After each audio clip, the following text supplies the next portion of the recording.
بسم اللہ الرحمن الرحیم۔ دوستو السلام علیکم۔ یوٹیوب چینل عبداللہ برادرز پر خوش آمدید۔ دوستو اگر آپ چینل پر نئے ہیں اور آپ نے چینل کو سبسکرائب نہیں کیا تو اسے سبسکرائب کر لیں اور ساتھ موجود بیل کے آئیکن کو دبا لیں تاکہ ہماری ہر آنے والی نئی ویڈیو آپ تک پہنچتی رہے۔ حضرت ابو طالب تاجر تھے اور وہ تاجرانہ حیثیت سے کئی قافلوں کے ساتھ سفر کر چکے تھے۔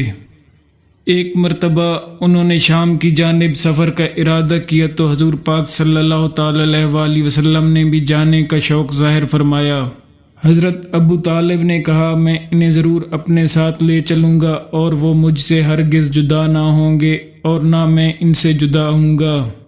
انہوں نے آپ صلی اللہ تعالی علیہ وآلہ وسلم کو اپنے ساتھ لے لیا اور جب قافلہ سرزمین شام کے مقام بصرہ میں اترا جہاں بحیرہ نامی ایک راہب اپنے کلیسا میں رہتا تھا اور وہ نصرانیوں کے علم کا مرجع تھا، اور جب سے اس نے راہبانیت اختیار کی اسی کلیسا میں اس کی سکونت رہی۔ اس کلیسا میں ایک کتاب تھی جس کا علم اسی راہب کو تھا۔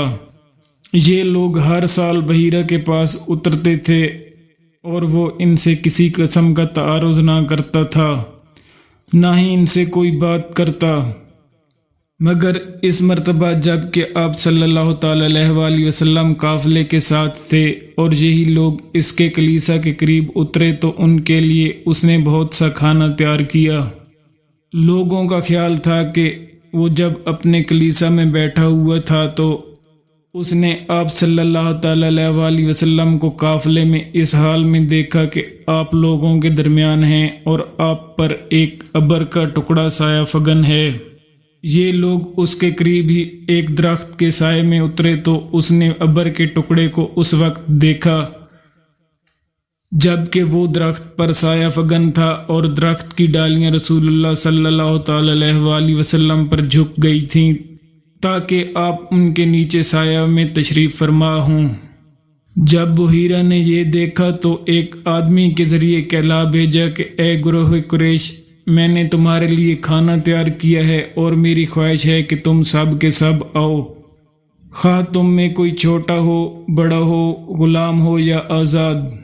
قافلے والوں میں سے ایک شخص نے کہا آج تمہاری حالت کچھ اور ہے، ہم تو تمہارے پاس سے بارہا گزرے ہیں لیکن تم نے کبھی ایسا برتاؤ نہیں کیا، آج کون سی غیر معمولی بات ہے؟ بحیرہ نے کہا تو سچ کہہ رہا ہے، حالت تو ویسی ہی ہے لیکن تم لوگ میرے مہمان ہو، میری خواہش ہے کہ تمہاری عزت کروں اور تمہارے لیے کھانا تیار کروں اور تم سب کھاؤ۔ وہ سب اس کے پاس جمع ہو گئے اور رسول اللہ صلی اللہ تعالی علیہ وآلہ وسلم اپنی کم عمری کے سبب ان لوگوں کے اونٹوں کے پاس اسی درخت کے نیچے رہ گئے۔ جب بحیرہ نے ان لوگوں کو دیکھا اور وہ صفت جو اس کے خیال میں تھی اور جس کو وہ جانتا تھا نہ دیکھی تو کہا اے گروہ قریش، تم میں کوئی شخص میرے پاس کے کھانے سے رہ نہ جائے۔ انہوں نے کہا اے بزرگ، تیرے پاس آنے سے ایک لڑکے کے سوا کوئی نہیں رہا، وہ لڑکا عمر میں سب سے چھوٹا ہے اس لیے وہ ہمارے اونٹوں کے پاس رہ گیا ہے۔ بحیرہ نے کہا اس کو بھی بلواؤ تاکہ وہ اس کھانے میں تم سب کے ساتھ شریک ہو جائے۔ قریش کے ایک شخص نے جو ان کے ساتھ تھا کہا لات و عزا کی قسم، ہمارے لیے باعث ذلت ہے کہ ہم میں عبداللہ بن عبد المطلب کا بیٹا کھانے سے چھوٹ رہے۔ پھر وہ آپ کے پاس آیا اور آپ کو اٹھا کر لے گیا۔ جب بحیرہ نے آپ صلی اللہ تعالی علیہ وآلہ وسلم کو اپنے پاس دیکھا تو آپ کو غور سے دیکھنے لگا اور جن صفات کی اس کے پاس شناخت تھی وہ آپ میں ڈھونڈنے لگا۔ جب وہ لوگ کھانے سے فارغ ہوئے اور ادھر ادھر چلے گئے تو وہ اٹھ کر آپ کے پاس آیا اور کہا اے لڑکے، لات و عزا کی قسم دے کر میں تجھ سے پوچھتا ہوں کہ جو بات بھی میں تجھ سے پوچھوں سچ سچ بتاتا جا۔ بحیرہ نے آپ کو لات و عزا کی قسم اس لیے کھانے کو کہا کہ ان کی قوم کے لوگ بھی انہی کی قسمیں کھاتے تھے۔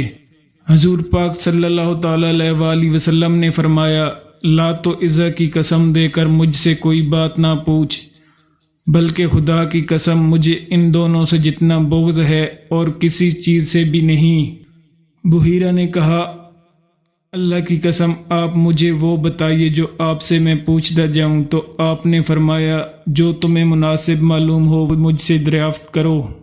پھر وہ آپ سے آپ ہی کے متعلق سوالات کرنے لگا اور رسول اللہ صلی اللہ علیہ وآلہ وسلم اس کو اپنے حالات کی نسبت خبر دینے لگے۔